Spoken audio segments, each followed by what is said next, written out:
Fancy saris, కంచిపట్టు సారీస్ కి ప్రత్యేకంగా పెట్టింది పేరు మన పూర్ణిమ ప్రింట్స్, KPHPN మాదాపూర్. నమస్కారం. కార్తీక పురాణం 20వ రోజు పారాయణలోకి వచ్చాం. 20 రోజులు అయిపోయినాయండి. ఇంకా 10 రోజుల్లో కార్తీకం వెళ్ళిపోతుంది.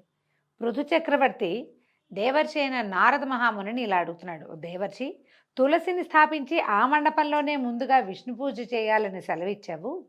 పైగా తులసిని హరిప్రియ, విష్ణువల్లభ వంటి పేర్లతోటి సంబోధించావు. శ్రీవారికి అంతటి ప్రియకరమైన ఆ తులసి మహాత్మ్యాన్ని వినిపించమన్నారు. తులసి అన్నెడలా కనపడుతుందండి మనకి. ఒక్క తులసి చెట్టు పెట్టుకుంటే ఒక సంవత్సరం 6 నెలలు తిరిగేసరికి చిన్న చిన్న తులసి చెట్లు చుట్టుపక్కల వస్తాయి. ఈ తులసి చెట్టు మీద నుంచి వెళ్ళి గాలి విస్తారంగా వచ్చిందంటే ఈ తులసి రెమ్మలు ఎగిరి ఎక్కడో పడి కింద కూడా చిన్న చిన్న మట్టి, కాస్త మట్టి ఉన్న స్థలాల్లో కూడా తులసి సులువుగా మొలుస్తుంది. తులసిని బ్రతికించడం సులువు, కాపాడడం కూడా సులువే. అంత సులువుగా వచ్చేటువంటి తులసి చెట్టు విష్ణువుకి పరమ ప్రీతికరం అని చెప్తారు. తులసి చెట్టుని ఎట్లా కాపాడాలి, ఎలా సేవించుకోవాలి, ఇవన్నీ చాలా విధానాల ప్రకారం ఉంటాయండి. కొందరి ఇళ్లలో అయితే మాకు అసలు తులసి ఇది లేదంటారు, ఆనమాయి లేదండి, తులసి చెట్టు పెట్టుకోవచ్చు అంటారు. ఆనమాయి లేకపోవటానికి పూజకి ఆనమాయి ఉండదు.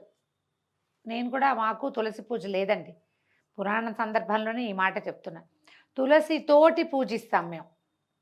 తులసికి పూజ చేసే విధానం నా చిన్నతనంలో తెలియదు. నేను బాగా పెద్దదాన్ని అయ్యాక అనంతరమే తెలుసుకున్నా. తులసికి చక్కగా పూజ చేస్తే అప్పుడు సినిమాల్లో చూసేవాళ్ళం. ఏమిటో కొంతమంది చేసుకుంటారు అనుకునేవాళ్ళము. తులసిని పూజించడం వల్ల మనకి ప్రధానంగా వనగూడే ప్రయోజనం ఏంటంటే, ఒక ఎక్కువ ఆరా కలిగి ఉంటుంది, జీవశక్తి ఎక్కువగా కలిగి ఉంటుంది తులసి చెట్టు. ఈ చెట్టుని రోజు ముట్టుకోవటం వల్ల శుభ్రం చేయటానికి తులసి వనాన్ని లోపలికి వెళ్ళాలి, దాని చుట్టూతా ప్రదక్షిణ చేయాలి, నీరు పోసేటప్పుడు తాకుతాము, ఇట్లా ముట్టుకుంటాము. ఇవన్నీ కూడా మనకి ఆరోగ్యానికి చాలా మంచిది. ప్రధానంగా స్త్రీల ఆరోగ్యానికి తులసి చెట్టు సేవ ఎక్కువ మంచిది. అందుకని పూర్వ ఋషులు మనకి ఆలోచించి ఈ తులసి విధానాన్ని ప్రవేశపెట్టారు, పూజా విధానాన్ని. పూజ లేదు కానీ తులసిని మన పెరట్లో పెంచుకోవచ్చు కదా. ఆ లక్షణంగా అయినా మనం దాని దగ్గర శుభ్రం చేస్తాం, దాని చుట్టూతా తిరుగుతాం, ముట్టుకుంటాం. ఏ ఆరోగ్యానికి అవసరమైందో, జలుబు చేసిందని 2 తులసి దళాలు తెంపి నోట్లో వేసుకుంటాం, ఏదో ఒకటి చేస్తాం. ఆనమాయి లేకపోయినా తులసి చెట్లు పెంచుకోవచ్చండి. మనం పరమ పవిత్రగా భావించేటువంటి తులసమ్మ తల్లి గురించి ఇప్పుడు చెప్తున్నారు కథ. నారదుడు చెప్తున్నాడు, శ్రద్ధగా వినురాజా. పూర్వం ఒకసారి ఇంద్రుడు సమస్త దేవతా అప్సర సమేతుడై శివదర్శనార్థం కైలాసానికి వెళ్ళాడట. ఆయన చుట్టూతా మొత్తం నవగ్రహాలు, తర్వాత అప్సరోగణము అంతా మందిమాగదులతో సహా వెళ్ళాడు. వెళ్ళేసరికి ఆ సమయానికి పరమేశ్వరుడు భేతాళ రూపిగా ఉన్నాడట. అయితే భీత మహాదంశ నేత్రాలతోటి మృత్యుభయంకరంగా ఉన్న ఆ స్వరూపంలో ఉన్న ఆయన్ని శివుడుగా గుర్తించలేక ఈశ్వరుడు ఎక్కడున్నాడు, ఏం చేస్తున్నాడు అని ఆయననే ప్రశ్నించాడట ఇంద్రుడు. కానీ ఆ పురుషోత్తముడు జవాబు ఇయ్యలేదు. ఆయన మంచి రౌద్రంతో ఉన్నాడు. నేను శిక్షిస్తున్నాను, ఎవడు రక్షిస్తాడో చూస్తానని ఏం చేశాడట ఇతను, ఇంద్రుడు వజ్రాయుధంతో అతని కంఠసీమ మీద కొట్టాడు, మెడ మీద కొట్టాడట. మెడ కొట్టేసరికల్లా మెడ నల్లబడింది. అక్కడి నుంచి ఏమైంది, ఈ వజ్రాయుధం మాత్రం బూడిదైపోయింది. ఆ ఊరికే గుచ్చుకుని నల్లబడింది తప్పిస్తే అంతకంటే ఏం అవ్వలేదు. వజ్రాయుధం బూడిదైపోయేసరికల్లా అక్కడి నుంచి ఈయన దగ్గరికి వెళ్ళి కొట్టాడు కదా. ఈ కొట్టిన సమయంలో ఆ భీషణ మూర్తి నుంచి ఇలా మంటల్లాగా వచ్చేసినట్టు ఒక తేజస్సు బయటకు వస్తుంది. ఆ తేజస్సు దేవేంద్రుడిని కూడా దగ్ధం చేసేలాగా ఉండటంతో దేవగురువైన బృహస్పతి ఆ భేతాళ స్వరూపం శివుడేనని గ్రహించి ఈ ఇంద్రుడిని వెనక్కి లాగి అతనికి బోధించి, ఈయనే శివుడులాగా తెలుస్తున్నాడు, నీ శక్తిని నిర్వీర్యం చేయగలిగిన వాడు మహాదేవుడే అయి ఉండాలి, నమస్కారం చేయి, ప్రాణ శరణాగతి చేయమని పరిపరి విధాలుగా చెప్పి అతనితోటి నమస్కారం చేయించాడు. తర్వాత ఈ విధంగా శాంతి స్తోత్రం కూడా చేశాడట. బృహస్పతి కృత భేతాళ శాంతి స్తోత్రం. నమోదేవాధిదేవాయ త్ర్యంబకాయ కపర్ధినే త్రిపురఘ్నాయ శర్వాయ నమోంధక నిషూనవే విరూపాయాదిరూపాయ బ్రహ్మరూపాయ శంభవే యజ్ఞ విధ్వంసకర్త్రే వై యజ్ఞానాం ఫలదాయినే కాలాంతకాలకాలాయ కాలభోగిధరాయ చ నమో బ్రహ్మ శిరోహంత్రే బ్రహ్మణ్యాయ నమో నమః అని ఇలాంటి అద్భుతమైన శ్లోకాలతోటి బృహస్పతి ఆ భేతాళ స్వరూపంలో ఉన్న మహాదేవుడిని అనేక విధాలుగా స్తుతించాడు. ఈ విధంగా ప్రార్థించడంతో ఆ మహాభేతాళ స్వరూపంలోంచి సాధారణ శివస్వరూపంలోకి వచ్చినటువంటి పరమేశ్వరుడు లోకనాశకమైన తన త్రినేత్రాగ్నిని ఉపసంహరించేందుకు నిశ్చయించి, బృహస్పతి, నా కోపం నుంచి ఇంద్రుణ్ణి నువ్వు బ్రతికించినందుకు కాదు, ఇక నుంచి నువ్వు జీవ అనే పేరుతోటి ప్రఖ్యాతి పొందుతావు. నీ స్తోత్రం నన్ను ముగ్ధుణ్ణి చేసింది, ఏదైనా వరం కోరుకోమన్నాడు. అంటే అప్పుడు ఆ మాట మీద బృహస్పతి అన్నాడట, పరమేశ్వర, నీకు నిజంగా సంతోషం కలిగితే మళ్ళీ అడుగుతున్నాను, స్తోత్రాల్లో కూడా మమ్మల్ని రక్షించని అడిగాను, ఇప్పుడు కూడా త్రిలోకాలని కూడా నీ మూడో కంటి మంట నుంచి రక్షించు. ఎందుకంటే ఆయన కోపం వచ్చేసరికి ఆ కంట్లో నుంచి మంట వచ్చేస్తుంది. నీ పాలాగ్ని జ్వాలల్ని శాంతింపజెయ్యి, ఇదే నా కోరిక మహాదేవా అని అనేక విధాలుగా ప్రార్థించేసరికి పరమేశ్వరుడు సంతోషించి, వాచస్పతి, నా మూడో కంటి నుంచి వెలువరించిన అగ్ని వెనక్కి తీసుకోదగింది కాదని తెలుసుకో. అయినా నీ ప్రార్థనని మన్నించి ఈ అగ్ని లోకదహనం చేయకుండా ఉండేందుకు గాను సముద్రంలోకి చిమ్మేస్తున్నాను. అంటే ఎప్పుడైతే ఇంద్రుడు ఈయన్ని దెబ్బ కొట్టాడో ఆయన త్రినేత్రం తెరుచుకుంది. నేత్రంలో నుంచి ఒక మంట, అగ్ని జ్వాల బయటకు వచ్చింది. బృహస్పతి అనేక విధాలుగా స్తుతించి స్వామి అయ్యవారిని ప్రసన్నం చేసుకుంటే ఆ బయటికి వచ్చిన మంట ఇంకా ఎక్కడికి వెళ్ళాలి, అలా జ్వాల వెలువడుతోందనమాట. ఆయన కన్ను మూసి, మూడవ కన్ను త్రినేత్రాన్ని మూసేసి ఈ అగ్ని జ్వాలని సముద్రంలోకి నెట్టేశాడట. నెట్టేస్తే అలాగే చేశాడు. చేసేసరికి ఆ అగ్ని గంగాసాగర సంగమాన పడి బాలక రూపాన్ని ధరించింది. సముద్రంలో పడితే ఏమయ్యేదో నదీ సాగర సంగమంలో పడేసరికి సంగమంలో ప్రాణులు పుడతాయి కదా, మనకు కూడా అంతే. సంగమం వల్లే, సంగంతో ప్రాణులు పుడతాయి. ఈ నదీ సాగర సంగమం అంటే స్త్రీ పురుష సంగమం లాంటిదే అది. ఆ సంగమంలో ఎప్పుడైతే ఈ అగ్ని జ్వాల వెళ్ళి పడిందో అదొక బాలక రూపాన్ని ధరించిందట. పుడుతూనే ఏడ్చిందట. ఎట్లాంటి ఏడుపు అంటే అది ఆ రోదన ధ్వనికి స్వర్గాది సత్యలోక పర్యంతము, స్వర్గంతో పాటు సత్యలోకం దాకా అంటే బ్రహ్మదేలోకం దాకా కూడా చెవుడు వచ్చేసింది, చెవులు దిబ్బళ్ళేసేసినట్టు ఆ ఏడుపు శబ్దానికి. ఆ రోదన ధ్వని విన్న బ్రహ్మ పరుగు పరుగున సముద్రుడి దగ్గరికి వచ్చి ఈ అద్భుత శిశువు ఎవరి పుత్రుడని సముద్రుడిని అడిగేసరికి సముద్రుడు ఆయనకి నమస్కరించి, గంగా సంగమంలో జన్మించాడు కనుక ఇతను నా కుమారుడే, మరి వీడికి జాతకర్మాది సంస్కారాలు చేయమని కోరాడట. మా సంగమంలో పుట్టాడు కాబట్టి, పైనుంచి వచ్చినా కూడా మన వల్ల జన్మించాడు కాబట్టి వీడు మా పుత్రుడేనని సముద్రుడు ఒప్పుకున్నాడు. ఒప్పుకుని వీడికి జాతకర్మలు చేయమంటే ఈ పిల్లవాడు చంటివాడు, అది పుట్టిన పిల్లవాడట. బ్రహ్మదేవుడు గడ్డాన్ని పట్టుకుని ఊగటం మొదలుపెట్టాడట. గడ్డం పట్టేసుకున్నాడు గట్టిగా. కొంతమంది చంటి పిల్లలు చూడండి, వేళ్ళు పట్టుకుంటారు, వదిలిపెట్టరు, అప్పుడప్పుడు కనపడుతుంది రేర్గా. ఈ పిల్లవాడు మహాబలశాలి అవ్వటం, తను రుద్రాంశ సంభూతుడు అవ్వటం వల్ల అలాంటి తీవ్రమైన ధోరణి ఉందన్నమాట వాడికి. ఆ పట్టుకుని ఊగుతుండే సర్కల్ బ్రహ్మదేవుడికి కళ్ళనీళ్ళ పర్యంతం ఎంత గడ్డం పట్టుకుని వెంట్రుకలు పట్టుకుని లాగితే నొప్పెట్టదు. ఆ ఒకసారి బాధ కలిగి ఆయన కంట్లో ఇంచి ఒక చుక్క నీరు వచ్చిందట.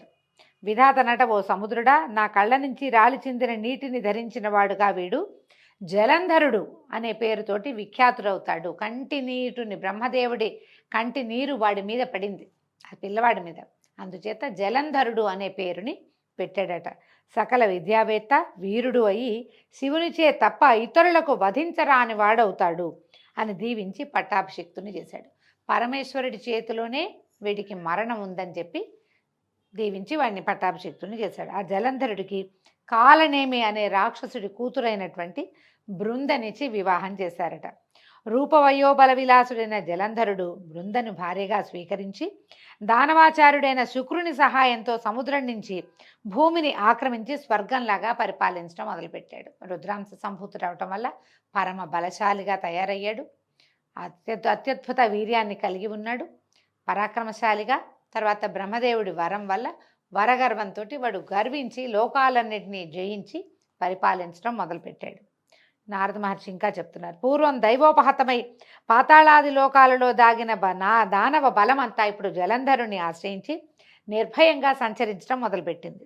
ఆ జలంధరుడు ఒకనాడు శిరోవిహీనుడైన రాహువును చూసి వీడికి తలలేదేమిటి అని ప్రశ్నించిన మీదట శుక్రుడు గతంలో జరిగిన క్షీరసాగర మథనము, అమృతపు పంపకము, ఆ సందర్భంగా విష్ణువు అతని తల తెగవేయటము ఇత్యాదిగా గల ఇతిహాసం అంతా చెప్పాడు. ఇది ఎప్పుడు జరిగింది కదండి? క్షీరసాగర మథనం జరిగినప్పుడు అమృతాన్ని దేవతలకి మాత్రమే పంచే ఉద్దేశంలో ఉన్న మహావిష్ణువు మోహిని అవతారాన్ని దాల్చి దానవులని మోహపరిచి రాక్షసులకి పంచిపెట్టాడు అమృతం. రాహువు అది తెలుసుకుని దేవతల రూపాన్ని ధరించి దేవతల మధ్యలో కూర్చుని అమృతాన్ని స్వీకరించాడు. అయితే విష్ణుమూర్తి ఏం చేశాడు, వాడి తల తెగటార్చాడు. మొండెం వేరే తల వేరేగా ఉన్నాయి. రాహువు కేతువు అంటారు కదా, వాడికి తల లేకపోయేసరికల్ శిరోవిహీనుడు, వాడికి తల లేదు. ఇక తల లేకపోతే అడిగేసరికల్ ఇదంతా విషయం తెలుసుకున్నాడు. ఇది వినేసరికల్లా సముద్రతనయుడైన జలంధరుడు మండిపడ్డాడు. తన తండ్రి అయిన సముద్రుని వధించడం పట్ల చాలా మదన పడ్డాడు. సముద్రుడు నా తండ్రి, ఆయన్ని వేరే వాళ్ళు చిలకటం ఏమిటి, నొప్పెట్టుతుంది కదా చిలికితే. సముద్రుని మధించటం అంటే బాధించటంగా భావించాడనమాట. ఆ తర్వాత ఖష్మరుడు అనేవాడిని దేవతల దగ్గరికి రాయబారిగా పంపించాడట. వాడు ఇంద్రుని వద్దకు వెళ్ళి, నేను రాక్షస ప్రభు అయిన జలంధరుడి దూతని, ఆయన పంపించిన శ్రీముఖాన్ని విను. ఇంద్ర, నా తండ్రి అయిన సముద్రుని పర్వతంతో మధించి అపహరించిన రత్నాలన్నింటినీ వెంటనే నాకు అప్పచెప్పు. సముద్రంలో నుంచి ఎన్ని వచ్చినాయండి, లక్ష్మీదేవి వచ్చింది, చంద్రుడు వచ్చాడు, ఓషధులు వచ్చాయి, ఐరావతం వచ్చింది, కల్పవృక్షం, కామధేనువు, తర్వాత ఎన్నో అప్సరసలు ఎంతోమంది, వజ్రాలు, రత్నాలు, మణులు, కౌస్తుభాలు, లెక్కలేదు ఎన్నొచ్చినాయో, శంఖాలు గవ్వలతో సహా మదనంలోంచి పుట్టినవే. మా తండ్రిని మతించటం వల్ల వచ్చినవన్నీ కూడా మా తండ్రిలోంచి వచ్చాయి కాబట్టి అది మా ఆస్తి, మాది మాకు అప్పచెప్పి తీరాలి నువ్వని ఒక శ్రీముఖాన్ని పంపించాడు. చెప్పేసరికల్లా ఈ అమరేంద్రుడు అన్నాడు, ఓ రాక్షస దూత, గతంలో నాకు భయపడిన లోకకంటకాలైన పర్వతాలని, నా శత్రువులైన రాక్షసుల్ని ఆ సముద్రుడు తన గర్భంలో దాచుకున్నాడు. అందువలనే సముద్ర మథనం చేయవలసి వచ్చింది. ఇప్పటి మీ రాజులాగానే గతంలో శంఖుడనే సముద్రనందనుడు కూడా అహంకారంతో ప్రవర్తించి నా తమ్ముడైన ఉపేంద్రుని చేత వధింపబడ్డాడు. కాబట్టి సముద్ర మథన కారణాన్ని దైవతగణ తిరస్కృతికి లభించబోయే ఫలితాన్ని కూడా మీ నాయకుడికి విన్నవించుకో అని చెప్పాడు. భస్మరుడు జలంధరుడి దగ్గరికి వెళ్ళి మగుడు చెప్పిన ఈ దేవేంద్రుడు చెప్పిన విషయాలన్నీ చెప్పేశాడు. ఆయన కేకలేశాడు, తిట్టాడు, దురుసుగా ప్రవర్తించాడు, దిక్కుని చోట చెప్పుకోమన్నాడు. మరి వాక్యాలు అలాంటివే కదా ఇంచుమించుగా, అవన్నీ చెప్పేసరికల్లా మండిపడిపోయేటట జలంధరుడు. మరుక్షణమే స్వర్గం మీద సమరం ప్రకటించాడు. శుంభ నిశుంభాది సైన్యాధిపతులతో సహా దేవతల మీదకి దండెత్తాడు. ఉభయ సైన్యాల వారు ముసల పరిఖ బాణ గదాది ఆయుధాలతో పరస్పరము ప్రహరించుకున్నారు. వాళ్ళ దగ్గర ఉన్న అన్ని ఆయుధాలతోటి చచ్చేలా కొట్టుకున్నారు. రథగజ తురగాదిక శవాలతోటి రక్త ప్రవాహాలతోనూ రణరంగం నిండిపోయింది. రాక్షస గురువైన శుక్రుడు మరణించిన రాక్షసులందరినీ మృత సంజీవిని విద్యతోటి బతికిస్తుండగా, మృత సంజీవిని విద్య కథ తెలుసు కదండి, కచుడు దేవయాని కథ చెప్తాం. అందులో ఈ మృత సంజీవని చాలా విశేషంగా కనపడుతుంది. ఆయనేమో ఈ చచ్చిపోయిన దానవులందరినీ మృత సంజీవనితో బతికిస్తున్నాడు. దేవగురువైన బృహస్పతి అచేతనాలైన దేవగణాలను ద్రోణగిరి మీద ఉన్న దివ్యౌషధాలతోటి చేయటం మొదలుపెట్టాడు. ఇది గ్రహించిన శుక్రుడు జలంధరుడికి చెప్పి ఆ ద్రోణగిరిని సముద్రంలో పారేయించాడు. ఇది వాళ్ళు కూడా బతికొస్తున్నారు, మన వాళ్ళు బతుకుతున్నారంటే మన దగ్గర మృత సంజీవని ఉంది, వీళ్ళ దగ్గర మృత సంజీవని లేదు దేవతల దగ్గర. ఎట్లా వీళ్ళు బతుకుతున్నారంటే ద్రోణగిరి మీద అద్భుతమైన మూలికలు ఉన్నాయి, వాటితోటి చచ్చినవాడు బతికేందుకు అవకాశం ఉంది. మనకు కూడా మూలికా వైద్యం కోమాల్లో ఉన్న వాళ్ళని లేవదీస్తుందని చెప్తారు కదా. ఎప్పుడైతే ఈ రహస్యాన్ని గ్రహించాడో శుక్రుడు ఇతను జలంధరుడికి చెప్పగానే, జలంధరుడు ఏం చేశాడు, మహాశక్తివంతుడు కదా, ఆ ద్రోణగిరిని ఎత్తి సముద్రంలోకి విసిరేసేసాడు. ఎప్పుడైతే ద్రోణ పర్వతం అదృశ్యమైందో అప్పుడు బృహస్పతి దేవతలను చూసి, ఓ దేవతలారా, ఈ జలంధరుడు ఈశ్వరాంశ సంభూతుడు కాబట్టి మనకు జయింపశక్యం కాకుండా ఉన్నాడు, అందువలన ప్రస్తుతానికి దాక్కుందాము, ఎవరి దారిని వాళ్ళు ఇళ్ళకెళ్ళిపోండి, పారిపోండి అని హెచ్చరించాడు. అది వినగానే గురువే కన్నా భయపడితే ఇంకేముందండి, పెద్దవాడు భయపడ్డాడంటే చిన్నవాళ్ళకి ఆటోమేటిక్గా భయం వేస్తుంది. భయార్తులైన దేవతలందరూ కూడా యుద్ధరంగం నుంచి పారిపోయి మేరుపర్వత గుహాంతరాలని ఆశ్రయించారు. మేరుపర్వతం దగ్గరికి దేవతలు దానవులు రారు, అది వేరొకరికి తెరవబడదనమాట. ఆ లోపల గుహల్లోకి వెళ్ళిపోయారు వీళ్ళు.